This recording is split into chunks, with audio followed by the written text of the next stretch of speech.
উনি 7ই নভেম্বরের পর রাষ্ট্র ক্ষমতায় আসীন হলেন। উনার দৃষ্টিতে প্রথমেই ধরা পড়েছিল যে শিশুদের অগ্রগতি না হলে, মানে মন মানসিকতা এবং তাদের যথাযথ এগিয়ে যাওয়ার পথ মসৃণ না হলে ওই জাতি এগোবে না। এই কারণে ওই অল্প তিনি যে কদিন ক্ষমতায় ছিলেন, তিনি সেই কদিনের মধ্যে শিশুদের মানসিক এবং শারীরিক বিকাশের জন্য নানাবিধ পদক্ষেপ তিনি গ্রহণ করলেন। তো এই যে দৃষ্টিভঙ্গি একজন রাষ্ট্রনায়ক যখন তার দেশকে নিয়ে ইতিবাচক ভাবনা ভাবেন, তখন তো তিনি কবি হয়ে যান।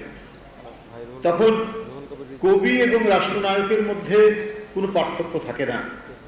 রাষ্ট্রনায়ক নিজে হয়তো কবিতা লেখেন না, কিন্তু তার একটা কাব্যিক মন থাকে। ওই কাব্যিক মন না থাকলে কেউ রাষ্ট্রনায়ক হতে পারে না, বড় রাজনীতিবিদ হতে পারে না।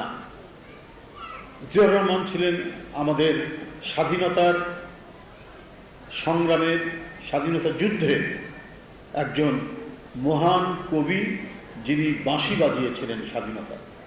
তিনি রাষ্ট্র ক্ষমতায় এসে তার মানুষ পটে কি কি করণীয়, কি কি কর্তব্য করতে হবে, সেটি তিনি একের পর এক উদ্যোগ গ্রহণ করলেন এবং সেগুলোকে বাস্তবায়িত করা শুরু করলেন। ঠিক তেমনিভাবে একজন কবি, তিনি যদি শিশুতোষ না হন, শিশুতোষ বোঝেন তো, যে শিশুদের জন্য কবিতা লেখে, ছড়া লেখে, গান লেখে, তাকে বলা হয় শিশুতোষ সাহিত্যিক। অমুক কবির শিশুতোষ, তার মানে তার এমনি বড়দের জন্য গান, কবিতা, নাটক অনেক কিছু আছে, কিন্তু তিনি বাচ্চাদের জন্য, শিশুদের জন্যও অসংখ্য কবিতা লিখেছেন, ছড়া লিখেছেন, গান লিখেছেন। নজরুল আমাদের জাতীয় কবি। এই নজরুলকে জাতীয় কবি অভিধায় অভিষিক্ত করেছেন, রাষ্ট্রীয় স্বীকৃতি দিয়েছিলেন এদেশের রাজনীতির এক মহান কবি, তিনি শহীদ রাষ্ট্রপতি জিয়াউর রহমান।